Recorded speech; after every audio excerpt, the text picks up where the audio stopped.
Aksi nyata 4, Dul 1.4. Assalamualaikum warahmatullahi wabarakatuh. Salam bahagia. Rekan, saya Siti Aisyah SPD, calon guru penggerak angkatan 9 dari SDN 1 Gunung 3, Kecamatan Ulu Bulu, Kabupaten Tanggani, Provinsi Lampung. Bersama fasilitator hebat Ibu Utami SPD dan pengajar praktek Bapak Ariansa SPD. Pada aksi nyata kali ini, di modul 1.4 tentang budaya positif. Ini gambar pikon pertama pembukaan modul 1.4. Kemudian tentang latar belakang aksi nyata. Lalu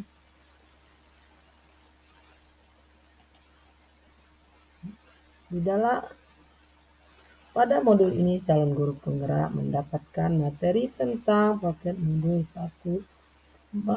modul tentang kebudayaan, tentang paradigma dan visi guru penggerak dalam menerapkan budaya positif di sekolah.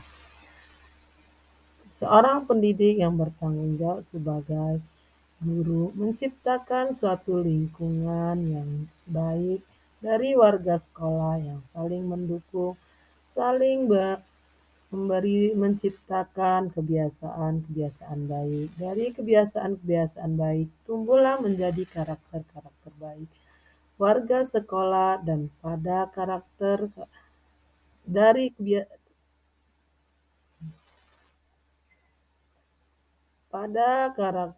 kebiasaan-kebiasaan baik akan membentuk sifat utama dalam menciptakan budaya positif sekolah yang kuat, yang disebut sebagai motivasi intrinsik.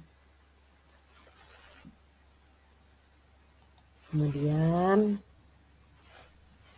sebagai seorang pendidik yang profesional memiliki tanggung jawab sebagai berikut: menciptakan suatu lingkungan positif yang terdiri dari warga sekolah yang saling mendukung, saling belajar, saling bekerja sama, sehingga tercipta kebiasaan-kebiasaan baik. Dari kebiasaan-kebiasaan baik akan tumbuh menjadi karakter baik warga sekolah, dan pada akhirnya karakter-karakter dari kebiasaan-kebiasaan baik akan membentuk sebuah budaya positif. Indikator utama dalam menciptakan budaya positif sekolah adalah harus ada disiplin diri yang kuat, yang disebut sebagai motivasi intrinsik. Disiplin diri mempelajari bagaimana cara mengontrol dan menguasai diri untuk memilih tindakan yang mengacu pada nilai-nilai yang dihargai. Kemudian, disiplin positif yang ditemukan oleh Ki Hajar Dewantara maupun Dian Dosen dimaknai sebagai bentuk kontrol diri agar dapat mencapai suatu tujuan mulia yang mengacu pada nilai-nilai kebajikan yang universal. Saat ini nilai-nilai kebajikan yang ingin dicapai oleh setiap anak Indonesia yang kita kenal dengan profil pelajar Pancasila. Pelajari yang beriman dan bertakwa kepada Tuhan Yang Maha Esa dan berakhlak mulia, berkebinekaan global, bergotong royong, mandiri, bernalar kritis, dan kreatif.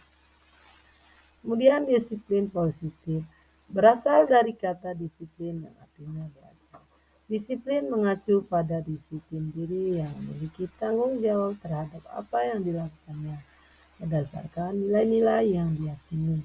Disiplin positif merupakan salah satu cara penerapan disiplin yang bertujuan untuk menumbuhkan kesadaran serta memperdayakan peserta didik tanpa imbalan, penghargaan, dan ancaman atau hukuman. Sebagai pendidik, tujuan kita adalah menciptakan peserta didik yang memiliki disiplin diri sehingga mereka berperilaku mengacu kepada nilai-nilai kebajikan universal dan memiliki motivasi intrinsik dalam perubahan perilaku ke arah yang lebih baik. Nilai-nilai kebajikan yaitu profil pelajar Pancasila, Ibu Primayes program atau PYP, keterampilan hidup, kebutuhan dasar manusia, di mana kebutuhan dasar manusia adalah segala sesuatu yang kita lakukan untuk mendapatkan apa yang kita inginkan. Seluruh tindakan yang kita lakukan adalah dalam rangka agar kebutuhan dasar kita terpenuhi dengan baik. Bertahan hidup, kasih kasih, kasih sayang, penguasaan, dan rasa diterima, kebebasan, dan kesenangan.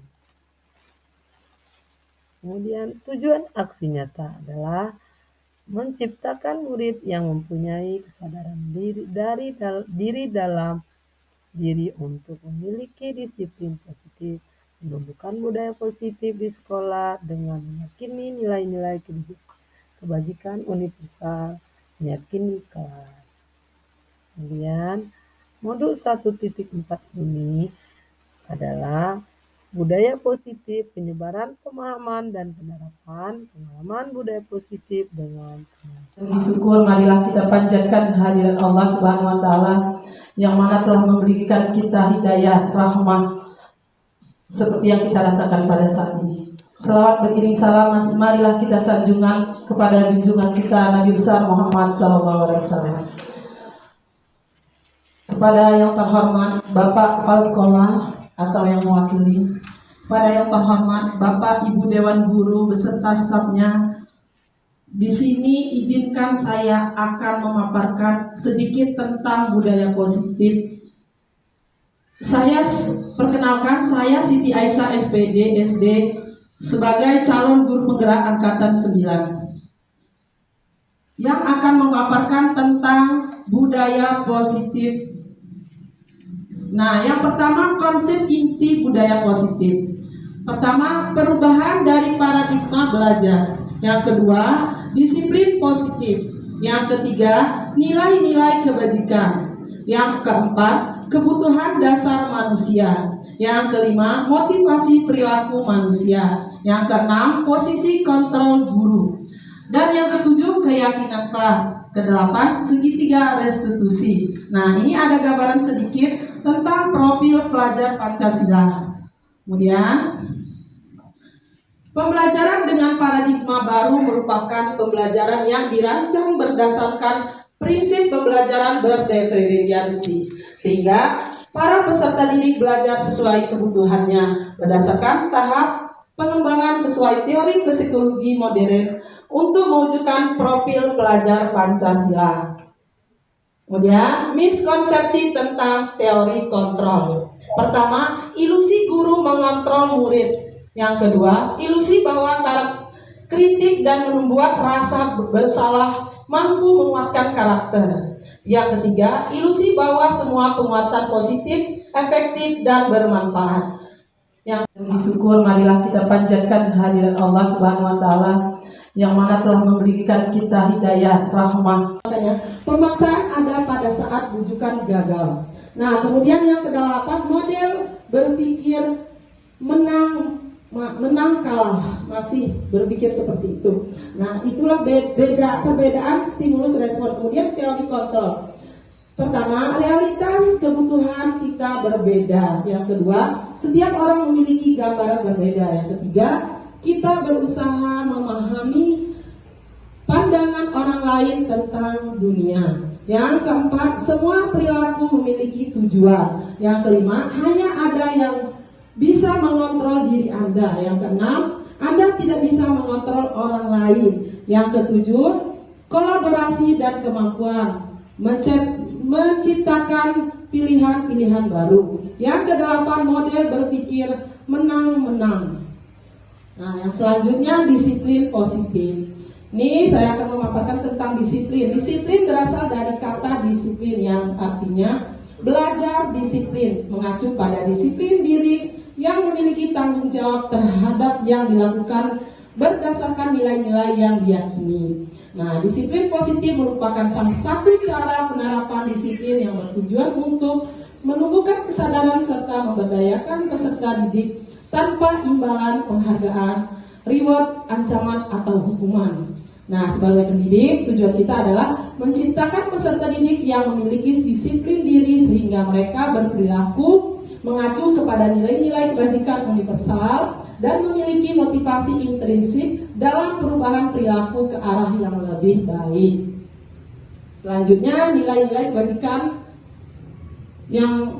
kebajikan disepakati bersama lepas dari suku, bangsa, agama, bahasa maupun latar belakangnya. Contohnya profil pelajar Pancasila, kemudian beriman dan bertakwa terhadap Tuhan Yang Maha Esa dan berakhlak mulia, berkebinekaan global, gotong royong, mandiri, kreatif dan bernalar kritis. Kemudian Ibo Prima Years atau YPY program YPYP, toleransi, rasa hormat, integritas, mandiri, menghargai, antusias. Pemaksaan ada pada saat bujukan gagal. Nah, kemudian yang ke-8 yakini. Nah, disiplin positif merupakan salah satu cara penerapan disiplin yang bertujuan untuk menumbuhkan kesadaran serta memberdayakan peserta didik tanpa imbalan penghargaan, reward, ancaman, atau hukuman. Nah, sebagai pendidik, tujuan kita adalah menciptakan peserta didik yang memiliki disiplin diri sehingga mereka berperilaku mengacu kepada nilai-nilai kebajikan universal dan memiliki motivasi intrinsik dalam perubahan perilaku ke arah yang lebih baik. Selanjutnya, nilai-nilai kebajikan disepakati bersama lepas dari suku, bangsa, agama, bahasa maupun latar belakangnya. Contohnya profil pelajar Pancasila, kemudian beriman dan bertakwa terhadap Tuhan Yang Maha Esa dan berakhlak mulia, berkebinekaan global, gotong royong, mandiri, kreatif dan bernalar kritis. Kemudian Ibo Prima Years atau YPY program YPYP, toleransi, rasa hormat, integritas, mandiri, menghargai, antusias, empati, keingintahuan, kreativitas, kerjasama, percaya diri, dan komitmen. Yang selanjutnya, keterampilan hidup. Nah, dapat dipercaya, lurus hati, pendengar yang aktif, tidak mendengarkan orang lain, dan memberikan yang terbaik buat diri sendiri. Yang selanjutnya, disiplin.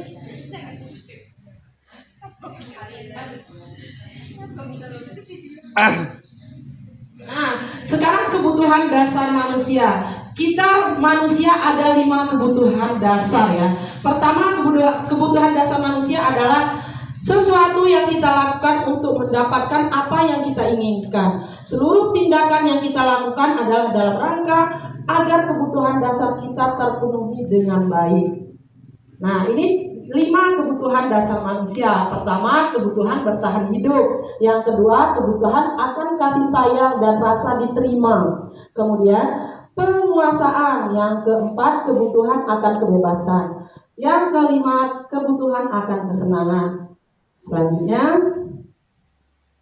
motivasi perilaku manusia. Nah, ini ada 3. Untuk menghindari ketidaknyamanan hukuman.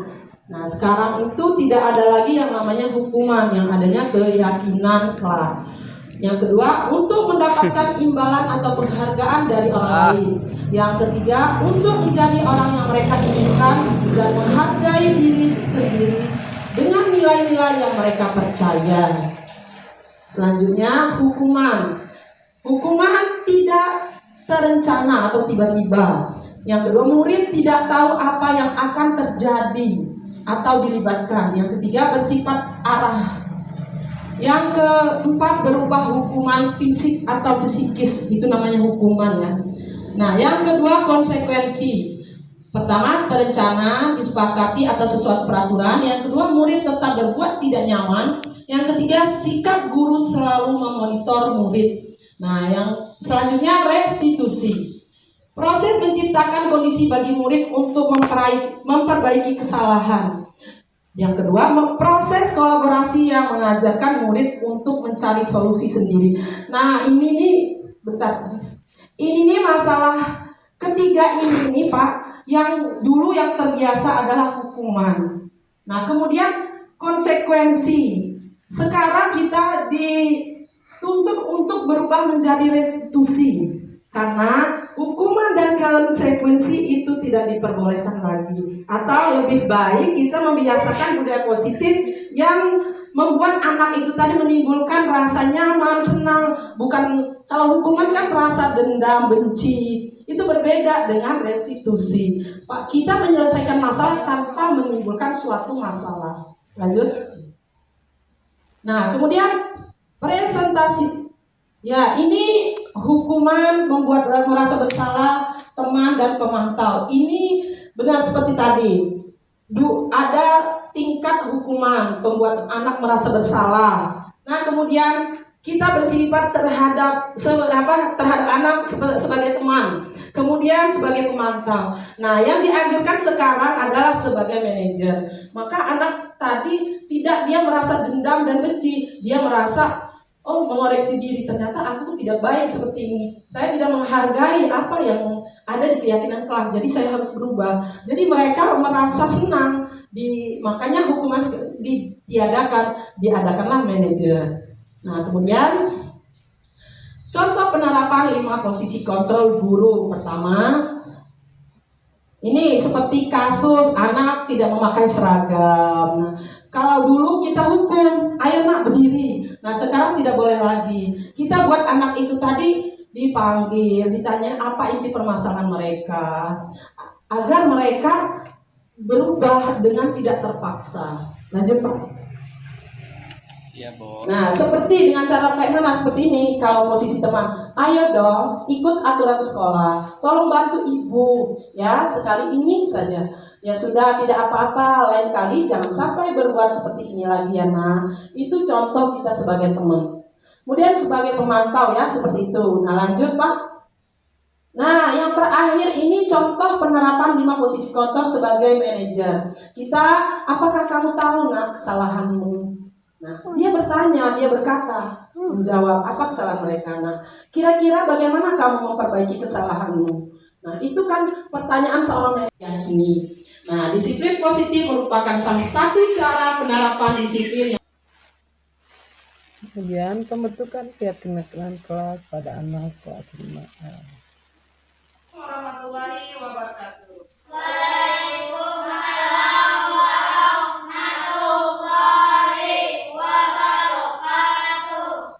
Sekarang anak-anak, kita akan membuat keyakinan kelas. Sekarang Ibu jelaskan dulu apa itu keyakinan kelas. Kalau dulu kita mengenal apa arti namanya peraturan kelas. Dulu kan ada peraturan kelas. Harus berpakaian rapi, setiap hari Senin Selasa memakai baju hitam putih ya. Baju merah putih ya. Nah, dan pakaian atribut lengkap seperti topi, dasi, sepatu hitam, kaos kaki putih. Nah, sekarang itu dirubah ke keyakinan kelas. Karena apa? Karena sekarang kita dituntut untuk meyakini keyakinan kita masing-masing. Seperti karena kita sekarang untuk diterapkan nilai-nilai kebajikan umum besar, mulai menerapkan budaya positif, budaya yang baik. Kayak mana kita saling menghargai sesama teman, menghargai seorang guru menghargai seorang murid menghormati guru. Makanya sekarang Ibu akan menerapkan tentang keyakinan kelas. Nah, nilai-nilai keselamatan atau kesehatan inilah yang akan kita bentuk agar kita punya keyakinan